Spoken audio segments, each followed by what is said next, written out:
Ada rumah yang dibangun dari batu dan kayu, dan ada rumah yang dibangun dari rahasia. Kediaman Blackwood berdiri sunyi di Bukit Galos, diselimuti kabut dan sejarah kelam yang tak terucapkan. Bagi Deva, rumah warisan dari kakek buyutnya ini adalah kesempatan terakhir. Namun, saat ia melangkah masuk, ia segera menyadari bahwa Blackwood bukan sekadar warisan properti. Rumah itu hidup namun dingin. Di dalamnya, debu dari abad yang lalu menyimpan bisikan.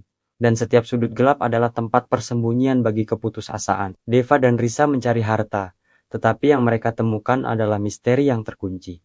Kisah tentang seorang ibu yang ketakutan, seorang suami yang gila, dan seorang bayi yang hilang. Mereka baru saja membuka pintu ke masa lalu yang seharusnya tetap terkubur. Dan di Blackwood, malam akan selalu tiba lebih cepat. Garis akhir jam 3.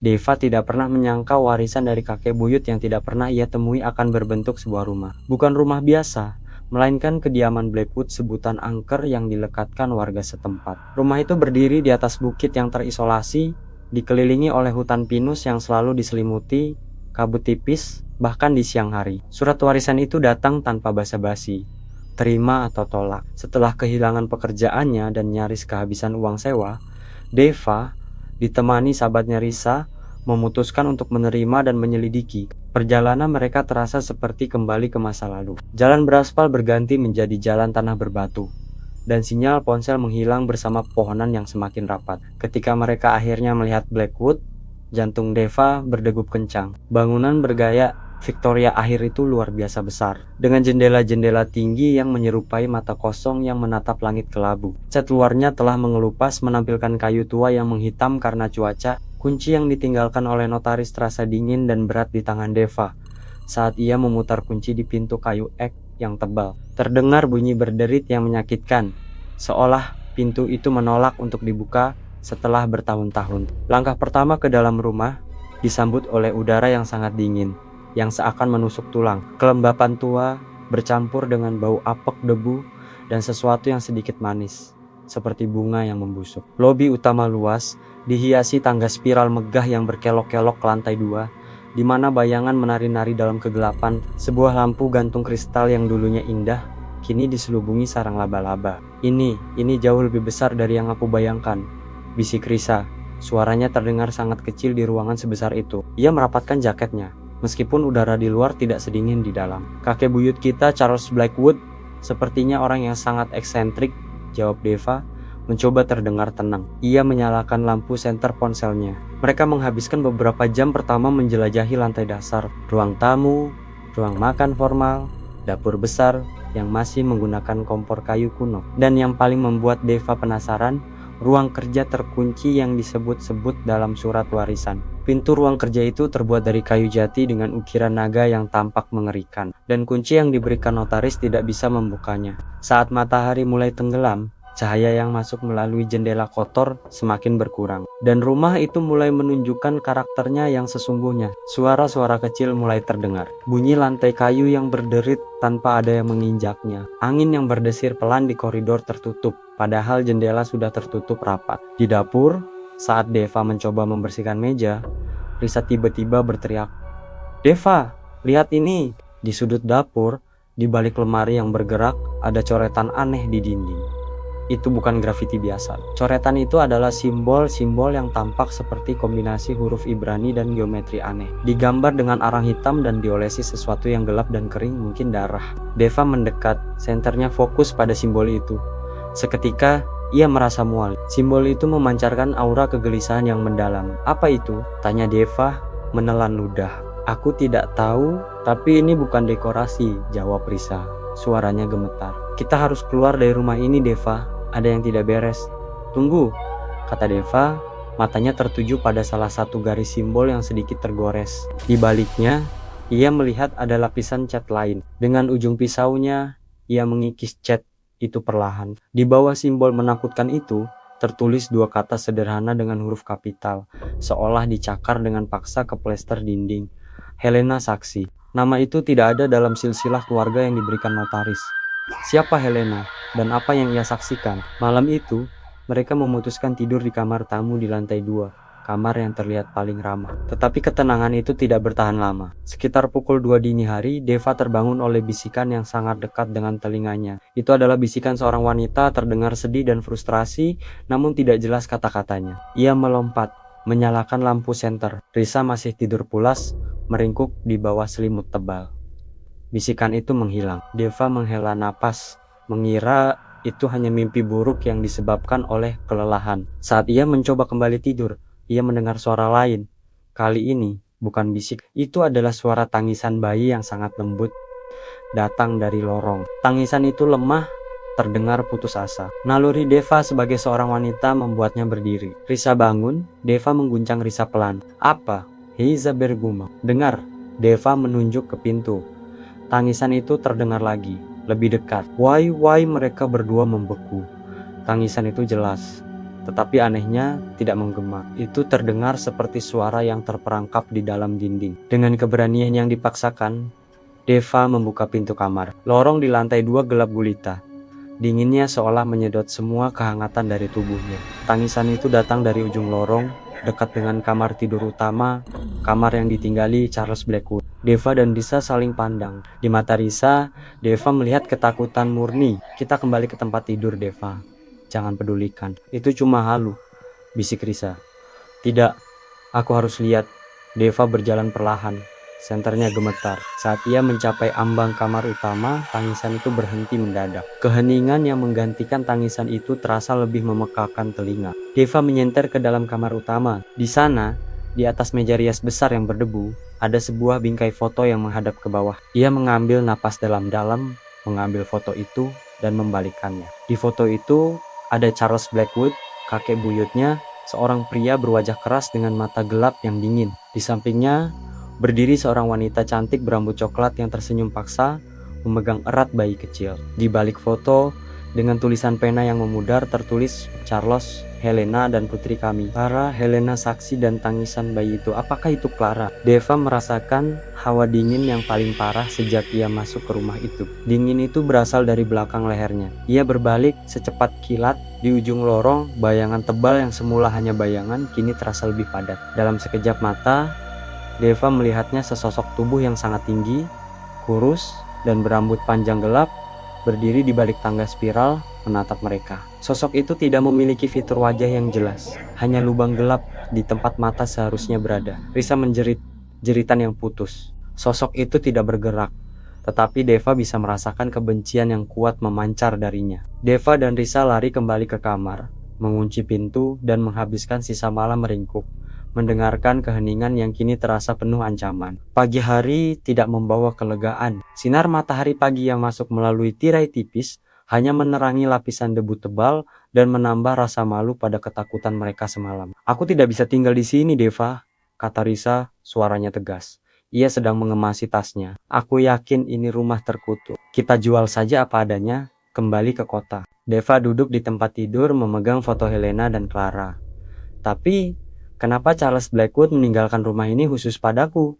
Bukan kepada sepupu-sepupu yang lain. Kakekku tidak pernah bercerita tentang Blackwood. Ada alasan dibalik semua ini. Risa dan Helena membutuhkan kita untuk mengungkapnya. Aku merasa kasihan padanya. Risa mendengus. Kasihan. Dia hantu, Deva. Dia berusaha menakuti kita. Tidak, Deva menggeleng. Sosok yang kita lihat di lorong semalam itu bukan Helena. Sosok itu terasa jahat. Helena hanya ada di foto. Dia terperangkap. Tangisan bayi itu, tulisan saksi di dinding, itu semua adalah upaya untuk berkomunikasi. Deva berhasil meyakinkan Risa untuk tetap tinggal, setidaknya sampai mereka berhasil masuk ke ruang kerja Charles yang terkunci. Deva yakin kunci rahasia rumah ini ada di sana. Mereka turun ke lantai bawah dan kembali ke pintu kayu ek ruang kerja. Deva mencoba semua kunci yang ia miliki, tetapi tidak ada yang cocok. Pintunya tebal. Kuncinya pasti kunci khusus atau sistem baut yang kompleks, kata Risa, mencoba mendorong pintu dengan bahunya. Pasti ada cara lain. Deva mengitari ruangan. Ruang kerja itu berada di samping ruang baca besar yang dipenuhi buku-buku kuno dan jarang disentuh. Deva menyenter rak buku di ruang baca. Rak itu begitu tinggi sehingga mencapai langit-langit. Aku ingat kakek pernah bilang, kakek buyut sangat suka menyembunyikan barang di tempat yang paling jelas. gumam Deva sambil menyisir judal-judal buku tua berbahasa Latin dan Jerman. Saat ia mencapai rak teratas, ia melihat ada satu buku yang sedikit lebih tebal dan ukurannya sedikit berbeda dari buku-buku di sekitarnya. Ketika Deva meraihnya, buku itu tidak bergerak. "Tolong aku," pinta Deva. Risa membantunya menarik kursi tinggi dari ruang makan. Deva naik ke kursi, meraih buku itu dan menariknya dengan sekuat tenaga. Ternyata buku itu adalah sebuah tombol. Ketika Deva menariknya, terdengar bunyi klik yang dalam diikuti oleh gemuruh mekanis yang berat. Mereka berdua melompat dari kursi. Di balik salah satu lemari buku di dinding sebelah, sebuah panel kayu mulai bergerak masuk ke dalam, menampakkan celah sempit yang mengarah ke lorong tersembunyi. Lorong itu berdebu dan gelap, berbau tanah basah dan bau amis yang tidak dapat diidentifikasi. "Lorong rahasia," bisik Risa, mata senternya menjelajahi kegelapan. "Aku tidak percaya ini. Ini dia, ini jalan masuknya." Deva berjalan lebih dulu, didorong oleh adrenalin. Lorong itu pendek, hanya beberapa meter, dan berakhir tepat di balik dinding ruang kerja di sana. Tidak ada pintu biasa, tetapi sebuah pintu besi tipis yang tampak seperti pintu darurat gudang. Tidak terkunci. Deva membuka pintu besi itu. Udara di ruang kerja terasa lebih dingin daripada seluruh rumah. Ruangan itu kecil, tidak sesuai dengan ukuran pintunya, dan hampir kosong. Hanya diisi oleh meja kayu gelap di tengah ruangan dan sebuah kursi tunggal. Tidak ada jendela, membuat ruangan itu terasa seperti kotak pengap. Di atas meja, bukan buku-buku atau dokumen bisnis yang Deva harapkan, melainkan sebuah koleksi aneh. Beberapa tengkorak binatang kecil dikeringkan dan diukir dengan simbol yang sama persis dengan yang mereka lihat di dapur. Ada juga sebuah kotak kayu berukir yang di dalamnya berisi batu-batu kecil berwarna hitam legam yang tampak berminyak. Deva mengambil salah satu batu itu, dan seketika tangannya terasa kaku dan mati rasa. Ia menjatuhkannya, dan batu itu mengeluarkan bunyi benturan yang keras. Namun ruangan itu terasa menyerap suara. Risa menunjuk ke meja. "Lihat itu, di sudut meja tergeletak sebuah buku kecil yang dijilid dengan kulit kusam. Itu bukan buku harian biasa, melainkan buku ritual." Di halaman yang terbuka, Deva melihat gambar sketsa yang sangat detail tentang upacara kuno. Orang-orang bertudung berdiri melingkari beta-beta hitam, dan di tengah lingkaran ada sosok seorang bayi yang diikat. Kengerian merayap di kulit Deva. "Charles Blackwood, dia bukan kolektor. Dia adalah kultus," bisik Deva. Saat mereka mempelajari buku itu, mencari petunjuk tentang Helena dan Clara, tiba-tiba terdengar suara di lorong rahasia di belakang mereka. Pintu besi itu terbanting menutup dengan kekuatan brutal. Mereka berdua terperangkap. Risa panik, mencoba membuka pintu itu, tetapi gagangnya macet total. "Tolong Deva, kita terkunci." Deva berusaha tetap tenang. Ia menyentar sekeliling ruangan. Di balik kursi Charles, ada sebuah peti kayu yang kecil dan terkunci. "Tenang, kita cari kunci ruangan ini dulu," kata Deva. Saat ia berbalik, senternya menyinari dinding di belakang kursi. Dinding itu tidak polos. Dinding itu dipenuhi coretan yang sama dengan yang ada di dapur, tetapi jauh lebih banyak. Seolah-olah seluruh dinding itu telah menjadi papan tulis untuk simbol-simbol jahat. Dan di tengah-tengah kekacauan simbol itu terdapat sebuah tulisan yang dicakar dengan jari, atau mungkin kuku.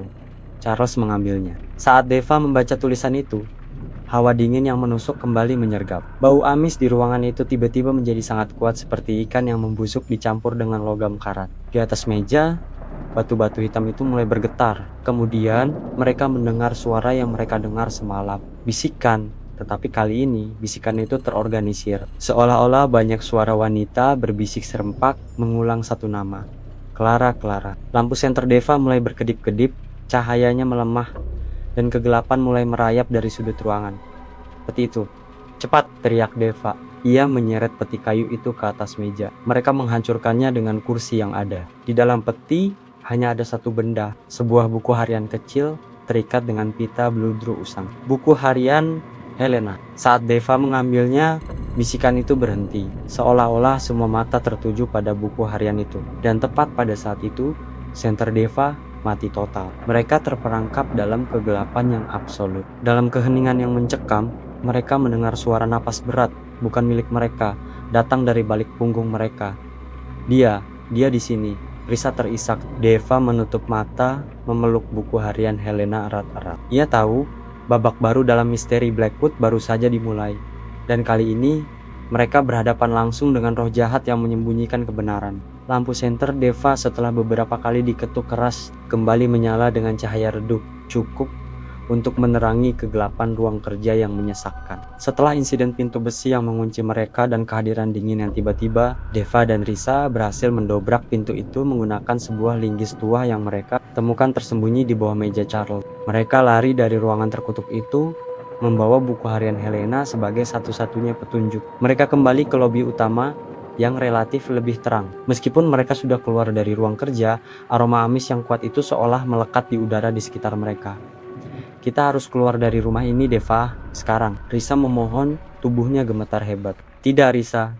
Jika kita pergi sekarang, kita akan membiarkan Charles Blackwood memenangkan ini. Dan Helena, dia sudah menunggu lebih dari 70 tahun untuk didengar, kata Deva.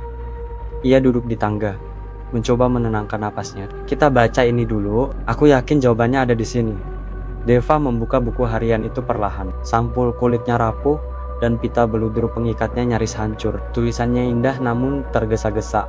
Tinta hitamnya sedikit memudar karena waktu. 12 Juni tahun 1947.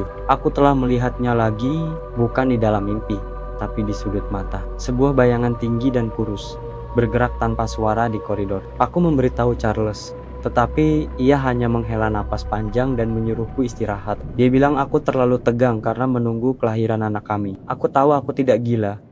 Charles menyembunyikan sesuatu. Aku bisa merasakannya. Dia membawa benda-benda dari gudang bawah tanah dan menyimpannya di ruang kerjanya.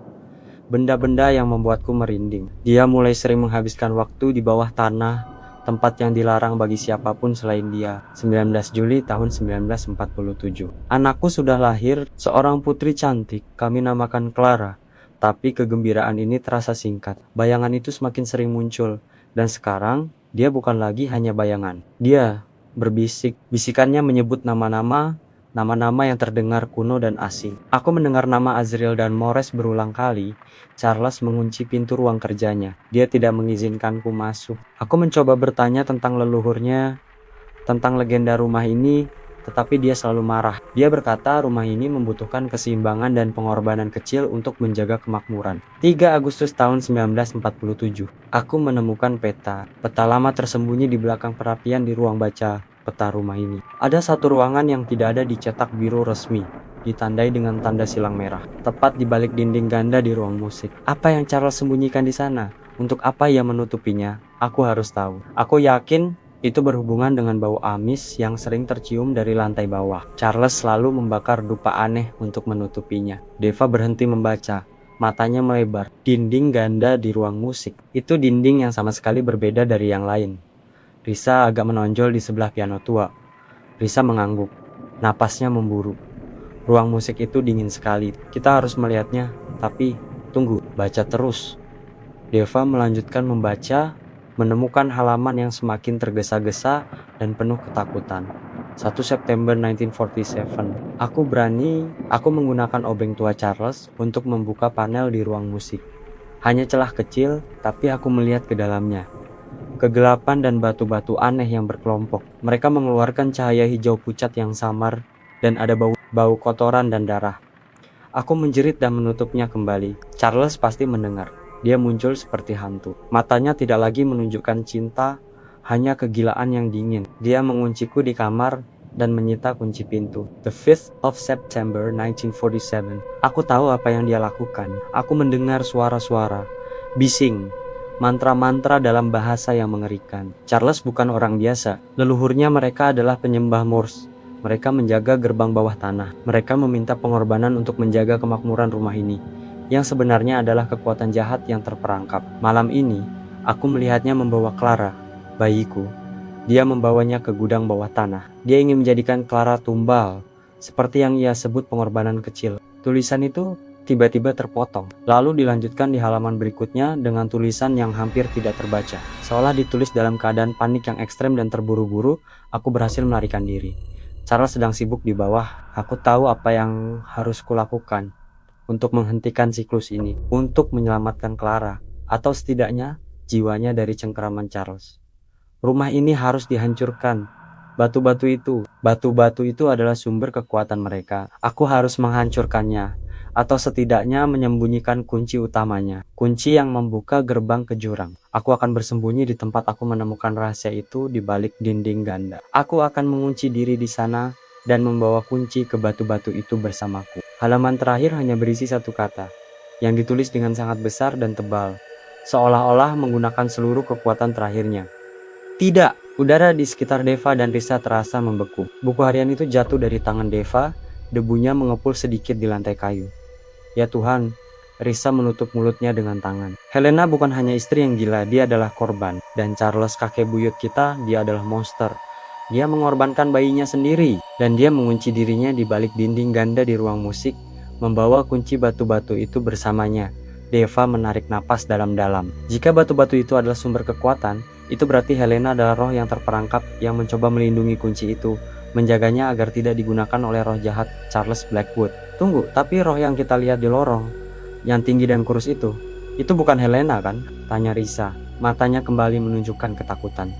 Itu Charles, jawab Deva dingin. Dia adalah sosok jahat yang menguasai rumah ini. Dia adalah bayangan yang dilihat Helena, bayangan yang kemudian menjadi dirinya sendiri setelah kematiannya. Dia ingin kita menemukan batu-batu itu. Dia ingin kita membebaskan kunci yang disembunyikan Helena. Deva berdiri, wajahnya kini tidak lagi menunjukkan ketakutan, tetapi tekad yang keras. Kita ke ruang musik. Kita harus mencari tahu apa yang Helena sembunyikan, dan kita harus mengakhiri siklus ini. Mereka berdua berjalan menuju ruang musik. Ruangan itu sunyi, piano tua yang berdebu tampak seperti makam. Mereka menyantar ke dinding yang ditunjukkan Helena. Di sana, di antara ukiran kayu yang memudar, ada panel yang tampak lebih menonjol. Deva meraih palu yang ia bawa dari gudang dan mulai memukul panel itu. Setiap pukulan terdengar tumpul dan bergema, dan di setiap jeda, mereka bisa mendengar bisikan rendah yang sekarang terdengar seperti ancaman, bukan permohonan. Jangan sentuh, jangan sentuh. Setelah beberapa saat, kayu itu retak. Deva menyingkirkannya dengan paksa. Di balik dinding itu ada ruang sempit, hanya cukup untuk satu orang berdiri. Di dalamnya tergantung kerangka yang rapuh, terbungkus gaun malam yang sobek. Kerangka itu memegang sebuah kunci kuningan kecil di jemarinya. Kerangka Helena. Dia benar-benar mengunci dirinya di sana. Saat Deva mengulurkan tangan untuk mengambil kunci itu, suara gumaman Charles tiba-tiba menggema di seluruh ruangan. Milikku, kau tidak akan mendapatnya. Deva memegang kunci kuningan yang diambilnya dari kerangka Helena. Ia tahu kunci itu adalah satu-satunya yang bisa mengakhiri siklus horor di kediaman Blackwood. Setelah berjuang melawan roh Charles Blackwood, Deva memutuskan untuk menyembunyikan kunci itu sekali lagi jauh dari jangkauan siapapun. Sambil memejamkan mata, Deva melemparkan kunci itu ke dalam sumur tua di belakang rumah. Saat kunci menyentuh air, terdengar gemuruh keras, diikuti oleh lolongan panjang yang memilukan dari dalam rumah. Ketika mereka meninggalkan rumah itu, kesunyian yang dalam menyelimuti Blackwood. Roh jahat Charles telah dilemahkan, tetapi belum sepenuhnya hilang. Deva dan Risa berhasil lolos, tetapi mereka tahu, selama Clara belum ditemukan dan Charles belum beristirahat, rumah itu akan selalu memanggil. Mereka telah pergi, tetapi cerita di Blackwood baru saja dimulai.